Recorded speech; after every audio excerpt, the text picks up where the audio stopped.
Good morning. This is Kathy Beatty with Divorce Support Anonymous, joining you at a time when my leaf blowers decided to show up and do my yard. So, gotta love it with live radio, internet, whatever we call it. So, I have a guest today, as you can tell, and I want to just give a moment of introduction for her. Dama is her name, Rodriguez. And the reason I wanted to bring her on, and I think you'll see this very quickly, is that there is a resiliency in Dama that all of us can learn from. All of us can learn from our leaf blowers too. Timing is everything. And this is not the time to be on my front porch blowing leaves with noisy machinery. So it's okay. They'll be gone shortly, I'm sure. So the reason I wanted to bring Dama on is I wanted us to learn from her. I think she's an inspiring person, and she has lessons for us to learn. And so I wanted to interview her today to encourage us, inspire us. So for the introduction of Dama, this is in her own words. I'm a woman who, since the beginning of time, believed I couldn't achieve anything in my life due to my weight. From being bullied as a young child, maxing out at 300 pounds, to almost being homeless during my divorce 4 years ago, to overcoming challenges in life, and now enjoying beautiful experiences such as reaching the summit of Mount Fuji in Japan the summer of 2018 as my treat for reducing 100 pounds on my own. I am a single mommy, 43 years young. I'm credit card debt free. I've traveled around the world, and I continue to improve myself in every aspect of my life: finance, spiritually, health, and physically. Thank you so much for joining us today, Dama. Thank you. I want to begin because I was intrigued by your story, as I stated earlier, because of the beautiful resiliency I saw in you. I wanted others to hear how and why you worked so hard to get where you are today. Good question. Um, and thank you so much for having me. I appreciate you. Why why I've worked so hard to get where I am now. I from not believing in myself, like never, nothing at all. At some point in life, I told myself, like, this is enough. This is enough of everything that I'm experiencing that I don't like. How would it be if I made some changes? And that thought started when I had reached 300 pounds because I was so heavy, so depressed, overwhelmed. I had a lot of physical pain in my body. I was not happy at all. And it just came to that point. Enough of everything, of all the randomness in my life, all this pain, all this that I don't like. So what will happen if I start changing things in my life? What what's gonna happen? I don't know. It is the unknown to me. And via that transition in my life, that's when I started pushing more. Like, why not? Why wouldn't I deserve to do this or that? Why do I why will I stay comfortable in a state of life that I'm just not happy with? And why don't I give myself like my own permission to achieve, like climbing Mount Fuji, like to achieve something in life that I've never done? Why not? Why do I have to be stuck here when I could work to improve my life? So that, like, why not? I don't want to stay in this negative state no more. I want something different for me, something better. And that pushes me and pushes me and pushes me. I love that. Hopefully, you can hear me. I tried to mute my mic so the sound Um, would go better. I love that of getting to a point to where you say, enough of this. You may say, enough of this from dealing with the depressive state of the divorce or of mhm. life circumstances. So, all of us need to get to that point because isn't that where things change? I believe Yes. so. and it did for me. Yeah, yeah.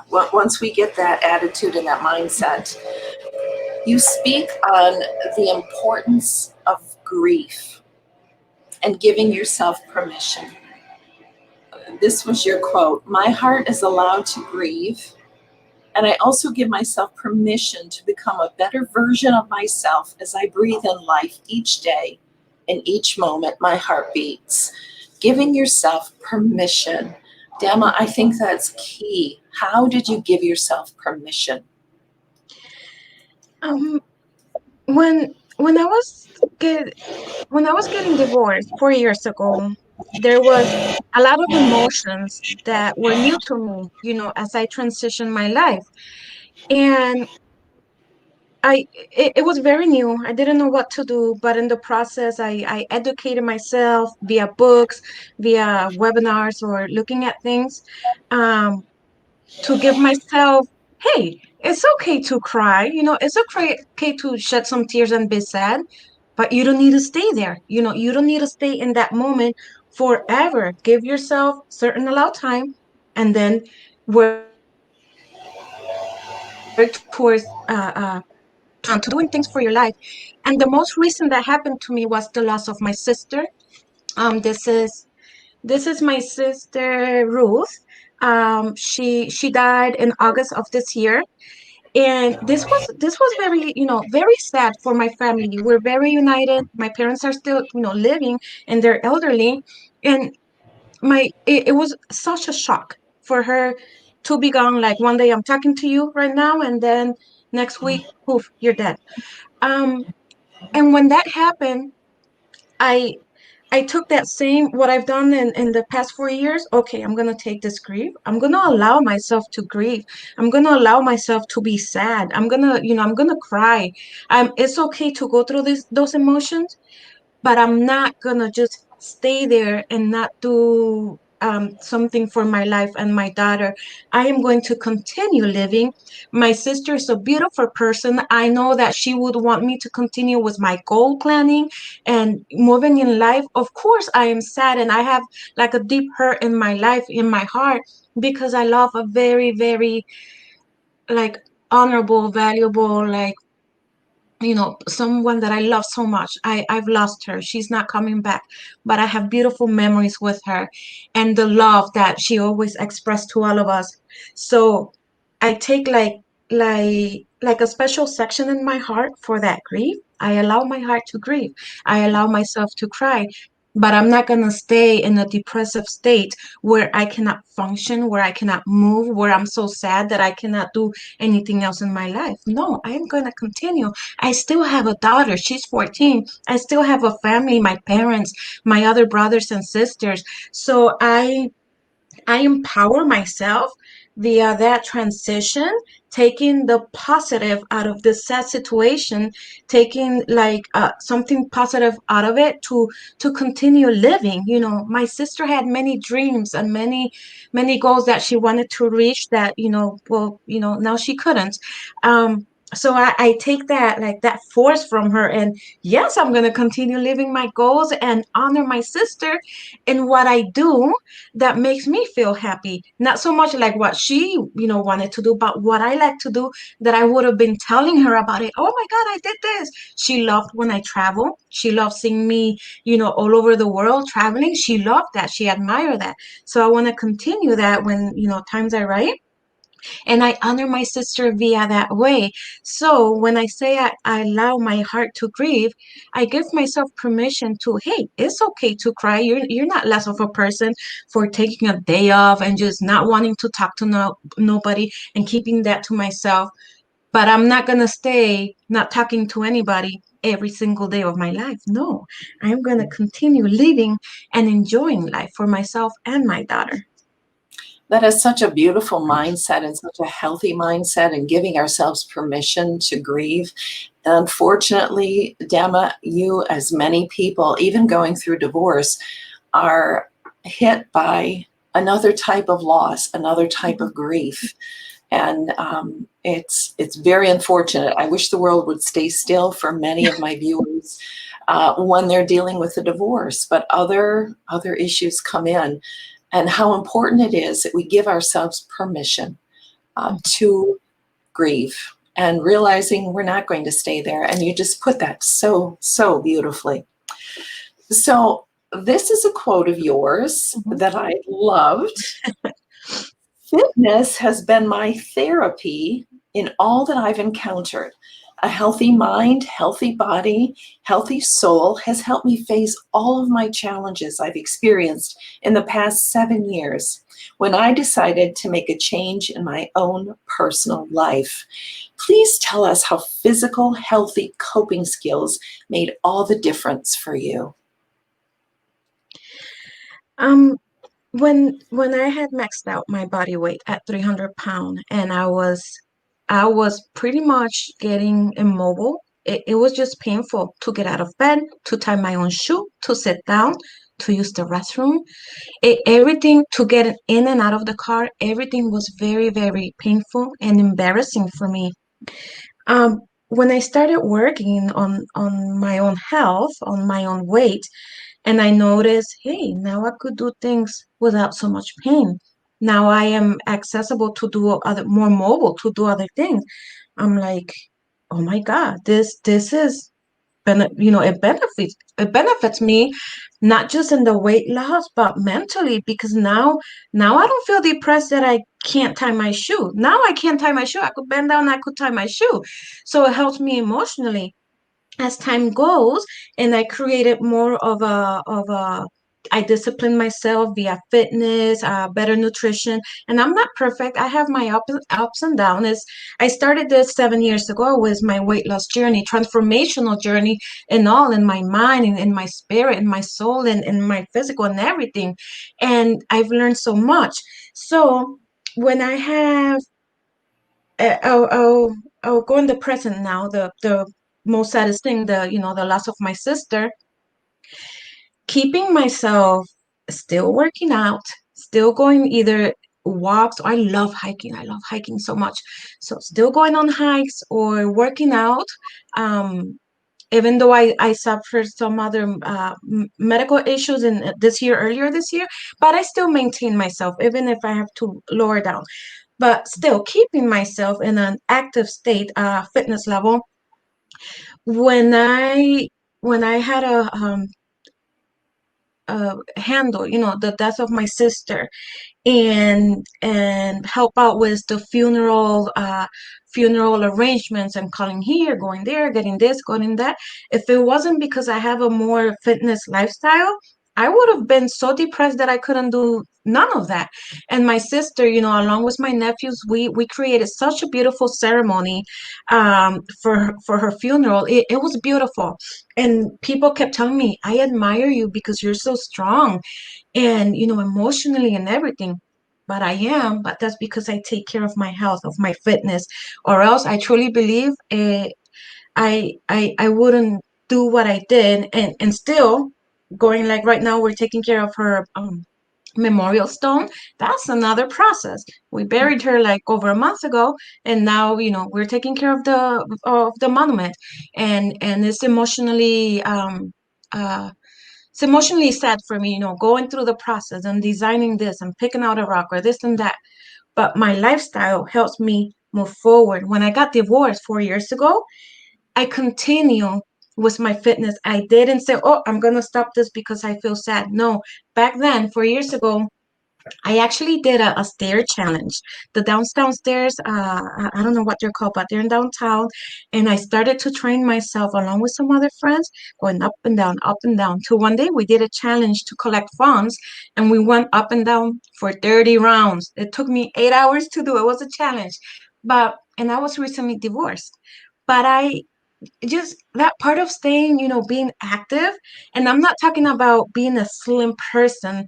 I'm talking about taking care of your health, being, simple walks, going to the gym, lift some simple weights. You don't have to be all going crazy at the gym, but maintenance, continue doing that in your life. It does help when you encounter challenges in life. It helps you to handle them better, think better, seek assistance, be able to accept assistance, and not let your ego, oh, I could do this all by myself. No, ask for help. And with fitness, I've been able to accomplish a lot of things and face a lot of challenges and be able to work with it. So it's more manageable. You have to tell us about going up Mount Fuji and what that was like at the top. Okay. What an accomplishment. And that was, I love also that you said you rewarded yourself Hmm. because of losing that weight. And Hmm. that's a whole other topic we could talk about rewarding ourselves Yeah. when we do accomplish. But what was it like on the top of Mount Fuji? Let me show you something. Hold on.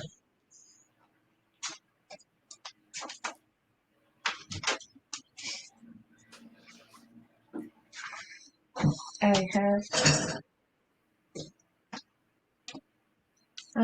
let's see. You can see this. This is me at the summit of Mount Fuji, and those Okay. are the clouds in the background. So Wow. I am at the summit. I am on top of the clouds, and that sign that I have there says I'm changing my stars, Coach Damaris. I used to coach fitness classes before. So people call me Coach Dama, Coach Damaris. But when when I decided to I had this goal, it was presented to me by my friends. Hey, we want to climb a mountain. You want to go with us? Sure. Why not? Never climbed a mountain in my life. It was a year. I have a year to prep for this. Okay. No idea what to do because I've never climbed a mountain. So I trained myself. I faced a few challenges, emotionally, seeking help from other people, and it wasn't the time. So I totally did a solo in this and trained myself, physically, to be able to and plan financially. I'm a single mommy, so I needed to plan this just right so I could make it to Japan and have all to the mountain. So the day comes where I get to travel to Japan. I'm like, oh my God, I'm doing this. I have everything set. I'm all like, my body's like all prepped. Um, the when I got to Japan, the airline lost my luggage. I had two luggage with my gear. They lost one of them. I'm like, are you kidding me? That was right then and there my last challenge. I'm like, how can you lose my luggage? My gear is in there. I was able to rent in the meantime. So when I'm up when we're there with the group and we had a professional guide, and I'm all strapped up, I'm all geared up, and we start going up and up and up and up. I felt very scared because I have friends, but everybody goes at their own pace. So it was just me, you know. So I'm going up and up, and it comes to places that are scary because it's just rocks to the sides. If you fall, that's it. You break a bone, and you need a helicopter to get you. Um, and my heart is escalating. I had to focus so much to keep myself calm because I will have those anxiety levels. And I'm going up and I'm going up. We rested at some cabins. There were some really, really, really challenging areas of that mountain, but I'm like, I'm not gonna stop. And the guide will keep telling me, if you don't want to continue, you could stop here and go back. I'm like, no, I am slow at this, but I'm gonna make it to my summit. Um, we rested. The next day we wake up super early. It was like 2 in the morning, so we could continue to make it to the summit, as the sun rises. Um, and I'm going and I'm going, and all I see is darkness. I would just follow I was like the first in the line, and I saw my guide's shoes. So I was just following his steps. Where he steps, I go, because it was very dark and I had the flashlight, but I couldn't see nothing else. So I'm just looking at the ground, going up and up, focusing on my breathing because it was very, very cold and it was windy. All of a sudden we stop, and one of them screams out, "Congratulations, you've reached the summit of Mount Fuji." I'm like, oh my God, like I'm here, like, and I started crying. The reason I call it my treat, my reward, because when you're overweight all your life, ever since childhood, that you're bullied, that people just don't see anything good in you. They focus just on the weight. So I truly believe that I couldn't achieve nothing. When the mountain goal came, I'm like, what if I make it? I've never climbed a mountain. It was the first time in my life that I believe I could do it. And nobody there tells me, no, you can't. No one. I told my family members I'm gonna do this, and they're like, everybody, shh. I mean, they left me alone. Like Damari, my full name is Damaris, but people call me Dama. Damari's in this momentum that she is unstoppable. We cannot tell her nothing, and if we do, she's just gonna just pull us to the side. And it was my reward for achieving 100 pounds weight loss on my own with a lot of challenges, a lot of struggles, but I didn't give up. I kept at it. And I told myself when I was at the summit, wow, I did this. What else can I do? That people, when I was younger, people told me that I couldn't. And it's all here in the mind. What else can I do as I flush out of my mindset or this negativity that I grew up with? And I'm not saying my family, just the surroundings, the society at schools and things, wherever you go. My family was always very loving. My parents, my mom, oh my God, all she showed us is love, how to love one another. Um, but the negativity came from the surroundings as you grow up in life. Even as adult, you get bullied. Even as now, like people sometimes see you and you still get that. It is ongoing. It's not going anywhere and stuff. But you become better mentally to handle with it and continue. I continue with my goals, with the things that I want to do in life, and that's how I climb. I went up Mount Fuji in Japan, and I did it. I love that. There are so many analogies in that story.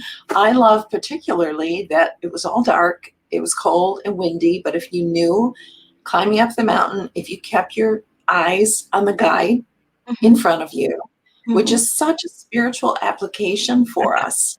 If we can keep, yes, it is hard, it is a struggle, but if we can keep our eyes on the guide, which I feel is God. So Mhm, beautifully, beautifully put. Dama, there mhm. are many out there that are stuck right now at the bottom of the mountain, and they don't have the strength to even begin climbing out. Can you speak to their hearts and spirits with some encouragement? I would say when I started all this, I had no encouragement. I had no guide, no mentor, no nothing. It was just me, just the word enough. But something I started to do, I started to eliminate from my life the negative people in my life that really don't lift me up. So I would say start with your surroundings. If you're able to, getting away, eliminating sometimes even friendships. Sometimes there are certain friendships that you need to let go in order for you to rise up because they're just gonna drag you with their drama.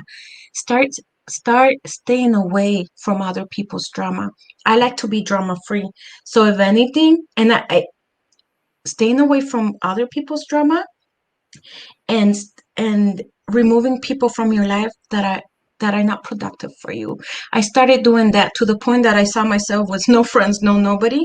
But slowly, in due time, I started filtering in people that are good for me, that lift me up, lift my soul, that are not judging me, that are not bullying me, that are not putting me down, that are not draining me.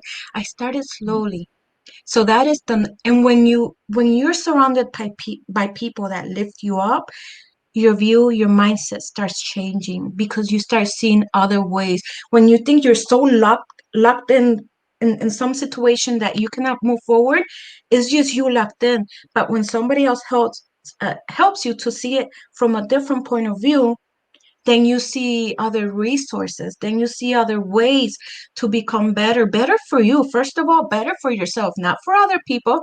When I started losing weight, I didn't lose weight for other people. I lost weight for me because I needed that. I needed that for me, not for anybody else. So from my heart to the viewers, look at your surroundings. Look at your surroundings and say to yourself, who in this surrounding is helping me and who's draining me? Oh, but I'm gonna feel bad if I don't talk to them. that's more of a reason. You're feeling bad already. Like, start eliminating the negative people out of your life. Start flush them out, flush them out. Things will change dramatically when you start doing that. I love that. Totally love that. It is so true. Again, it's not comfortable, but yeah, those people who are pulling you down, and Mhm. it takes courage to do that, though, doesn't it? Of, Yes. of, of moving away from those people, of believing in they're poisoning me, it's the Yes. toxic relationship, and I need to move away. So very important. So let me ask a couple more questions. Mhm. Um, no one does this totally on their own. Someone had to inspire you and guide you in your life and gave you hope to do this. Who does that? Who did that and who does that now? My life started to change like a whole gigantic change when I met one particular person in my life, and I call her my fierce lawyer. Is criminal defense lawyer, attorney Raquel Salas Guzman. When I met her, and it was throughout my divorce, nothing to do with my divorce. It just she was working out at a gym to train for Mount Kilimanjaro in Africa, and I met her at that gym, and we totally connected. I shared with her my story. From that moment on, she became a whole new door in my life. She has been, and it just happened. She has been my life mentor in so many things that I have done. I am so grateful that and it was just that one day, like a 24-hour window that I met her. We connected. And because I have a mentor and her husband too, right now I work with their businesses, so I manage their businesses. For Raquel and Renee, I manage pretty much all of their businesses now. But they have become my life and business mentors, and that is why to this day I am credit card debt free. Because when I was getting divorced, I was about to be homeless. I was getting ready to go to a women's shelter. I didn't have nowhere to live. But things changed in my life when I met them, and slowly that I have traveled smart. I have paid everything that I have done with my traveling, my tickets, everything. I've done it in a smart, strategic way because she guided me how to do things better. When that's when I say, when you have productive, like positive people in your life, your point of view changes because they help you see other things that you cannot see. So Raquel and Renee have become my life mentors.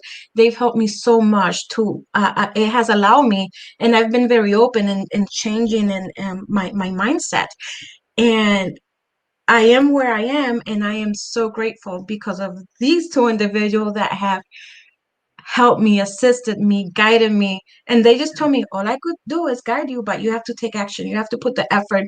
So I put the effort, the discipline, but they've been there kind of to shine the light on my path and help me see other things that before I never thought I could travel the world. I've been to a few, I think like 9 countries. I never thought I could do that. Not as a single mommy. Take my daughter to Disneyland, Disney World, SeaWorld. I didn't think I could do that, and they allow me to believe like, yes you can, and this is how, boom boom boom boom boom. So mentors are keys, and if you cannot get one in person, there's YouTube, there's books, there's so many free resources, and I use those resources too. Yeah, fabulous, Mhm. fabulous. Look what I have right here by me, books that I need to read. Lots of them, See? lots Yeah, of them for sure. these are mentors too. They are indeed. And really, that's the whole goal Mhm. of my program and having you come on is to mentor and to inspire people. And you have done that so beautifully today. But no one overcomes obstacles in a day. What are 3 simple steps that someone can start today?